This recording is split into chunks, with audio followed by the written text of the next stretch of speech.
ሰላም ሰላም እንዴት ናችሁ? የቻናላችን ቤተሰቦች በያላችሁበት ሰላማችሁ ብዛ። ዛሬ ደግሞ ይዤላችሁ የመጣሁት ለየት ባለ አቀራረብ የመጀመሪያ ድምፆችን በአራት ከፍዬ ነው። እነዚህንም እግር አልባ፣ ባለ አንድ እግር፣ ባለ ሁለት እግርና ባለ ሶስት እግር ብዬ ከፍዬ ይዤላችሁ መጥቻለሁ። እነዚህን በደንብ ለመያዝ እንዲያመቻችሁ ብዬ በዚህ አቅጣጫ ደግሞ ይዤላችሁ መጥቻለሁ። እነዚህን በደንብ ተከታተሉ። አሁን ወደ ፊደላት እንሂድ።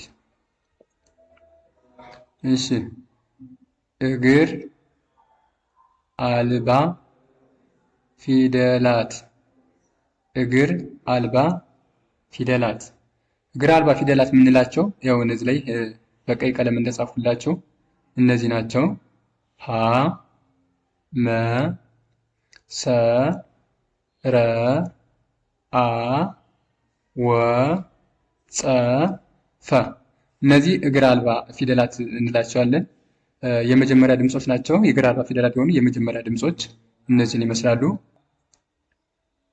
ኦኬ ባ ለ አ ን ድ ባለ አንድ እግር እግር ፊደላት ባለ አንድ እግር ፊደላት። ባለ አንድ እግር ፊደላት የምናቸው ደግሞ እነዚህን የሚከተሉትን ይመስላሉ። ቀ ተ ቸ ነ ኘ የ ገ ፐ ሀ እነዚህ ፊደላት ባለ አንድ እግር ፊደላት ናቸው። ቀጣይ ደግሞ ባለ ሁለት እግር ፊደላት አሉ። እነሱን ደግሞ በጋራ እናያቸው። ባ ለ ሁ ለ ት ባለ ሁለት እግር እግር ፊደላት ፊደላት ባለ ሁለት እግር ፊደላት። ባለ ሁለት እግር ፊደላት የምንላቸው ደግሞ እዚህ ላይ እንደምትመለከቷቸው በቢጫ ቀለም የጻፍኩላችሁ ናቸው። እነዚህን ይመስላሉ። ለ ሰ ሸ በ አ ኸ ዘ ዠ ደ ጸ ጀ እነዚህ ባለ ሁለት እግር ፊደላት እንላቸዋለን። ሌላ ደግሞ ባለ ሶስት እግር ፊደላት የምንላቸው ደግሞ አሉ። እነሱን ደግሞ በጋራ እናያቸው። ባ ለ ባለ ሶ ስ ት ሶስት እግር እግር ፊደላት ባለ ሶስት እግር ፊደላት የምንላቸው ደግሞ እነዚህ ሀ ጠ ጨ ናቸው።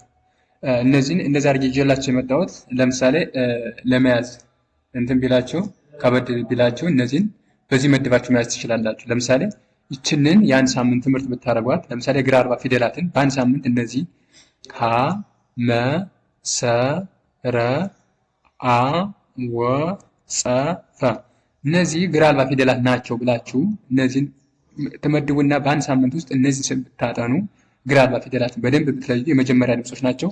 እነዚህን ከለያችሁ በኋላ ቀጣይ ደግሞ ቤት ትሄዳላችሁ። አንድ ሳምንት ደግሞ አሁንም ደግሞ ባለ አንድ እግር ፊደላትን ደግሞ ትሄዳላችሁ። ለምሳሌ ባለ አንድ እግር ፊደላት ደግሞ ማን አለ? እነዚህ ቀ ተ ቸ ነ ኘ የ ገ ፐ ሀ አሁንም እነዚህን በተመሳሳይ ደግሞ አንድ ሳምንት ትሰጡና እነዚህን አሁንም ለይታችሁ ደግሞ ባለ አንድ እግር ፊደላትን ደግሞ እነዚህን በደንብ ደግሞ ታዩዋቸዋላችሁ። እነዚህን ከለያችሁ በኋላ ቀጣይ ደግሞ ወዴት ትሄዳላችሁ? ባለ ሁለት እግር ፊደላት ከሚባሉ ደግሞ ትሄዳላችሁ፣ ለመያዝ እንዲመቻችሁ ማለት ነው።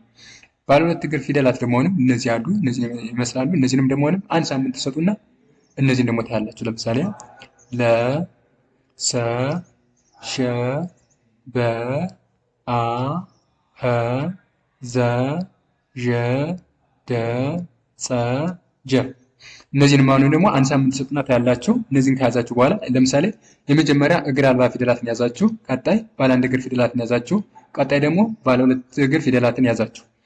መጨረሻ ላይ ደግሞ እነዚህ በጣም ቀላል ናቸው ሲደመር በጣም ትንሽ ስለሆኑ እነዚህ ባለ ሶስት እግር ፊደላት የሚባሉ ትንሽ ናቸው። እነዚህን በአንድ ቀን በሁለት ቀን መያዝ ትችላላችሁ። በጣም ትንሽ ናቸው፣ አነስተኛ ናቸው። እነዚህን መያዝ ትችላላችሁ። በ2 ቀን በ3 ቀን እነዚህን በደንብ መለየት ትችላላችሁ።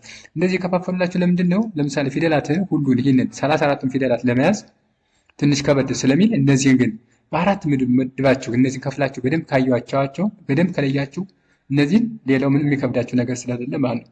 ምክንያቱም ስታነቡ እናንተ በተለያየ አቅጣጫ ማየት ይጠበቅባቸዋል። አንዳንድ ሰው ለምሳሌ በፊደላትን ሁለት ፊደላትን እየመረጠ እያነበበ በየቀኑ እንትን እያለ የሚያጠና ሊኖር ይችላል። ሌላው ደግሞ ዝም ብሎ እያነበበ የሚሄድ ይችላል። አንዳንዱ ደግሞ በቃ በሚመቻችሁ ሙድ እንደዚህ ማንበብ ይጠበቅባቸዋል። አሁን ለምሳሌ ይህ በጣም ምርጥ አማራጭ ነው ብዬ ነው ያሰብኩት ወደ እናንተ ያቀረቡት። እነዚህን እስኪ በደንብ ይዋቸው። እርግጠኛ ነኝ ውጤታማ እንደምትሆኑበት፣ በዚህ ትምህርት ውጤታማ እንደምትሆኑበት እርግጠኛ ነኝ። ይህችን በደንብ ይዋት።